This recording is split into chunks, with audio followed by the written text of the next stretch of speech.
వ్యవసాయ ఆధారిత డెల్టా ముఖద్వారం నిరవజ్జపురం, నిరవజ్జ ప్రోలు, అదే నిడదవోలు. ఏటా 36,500 ఎకరాల్లో వరి, 1,500 ఎకరాల్లో అరటి, కంది, పసుపు, జామ, కోకో, ఆకుకూరలు, పూల తోటలు సాగవుతుంటాయి. గత 5 ఏళ్లలో ప్రతి ఏటా పెరవలి మండలంలో 6,500 ఎకరాలకు ఖరీఫ్ లో పెండ్యాల ఎత్తిపోతల ద్వారా అందని సాగునీరు.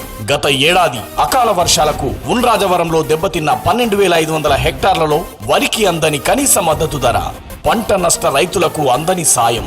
నియోజకవర్గంలో గోదావరి ఉన్న త్రాగునీరు సమస్య, ఎక్కడికక్కడ చెత్త, సరైన డ్రైనేజీ వ్యవస్థ లేకపోవడంతో పందుల స్వైర విహారం, పశ్చిమ డెల్టా ప్రధాన కాల్వపై వంతెన శిథిలావస్థకు చేరడంతో ట్రాఫిక్ సమస్య, సమిశ్రగూడెంలో జెడ్పీ ఉన్నత పాఠశాల స్థలం ఆక్రమణ సమస్య, శంకుస్థాపనకే పరిమితమైన నిడదవోలు వంతెన, 19 కోట్లు మంజూరైన 100 పడకల ఆస్పత్రిగా మారని సిహెచ్సి, హామీలుగానే మిగిలిపోయిన ఆటోనగర్ ఏర్పాటు, పెరవలి మండలంలో బస్టాండ్, విద్యేశ్వరం నుండి సిద్ధాంతం వరకు బీటీ రోడ్లు, సామాజిక కమ్యూనిటీ హాల్స్.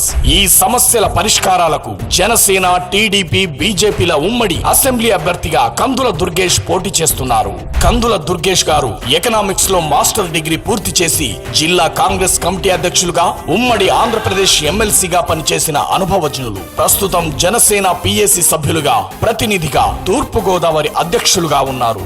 ఆయన గారి తాత వీరభద్రరావు గారు ఎమ్మెల్యేగా పనిచేశారు. 2019లో రాజమండ్రి రూరల్ జనసేన అభ్యర్థిగా పోటీ చేసి గెలవలేకపోయినా ఎప్పుడూ ప్రజల్లో ఉంటూ స్రవంతి అసోసియేషన్ ఫర్ రూరల్ డెవలప్మెంట్ ద్వారా ఎన్నో సేవా కార్యక్రమాలు చేస్తున్నారు.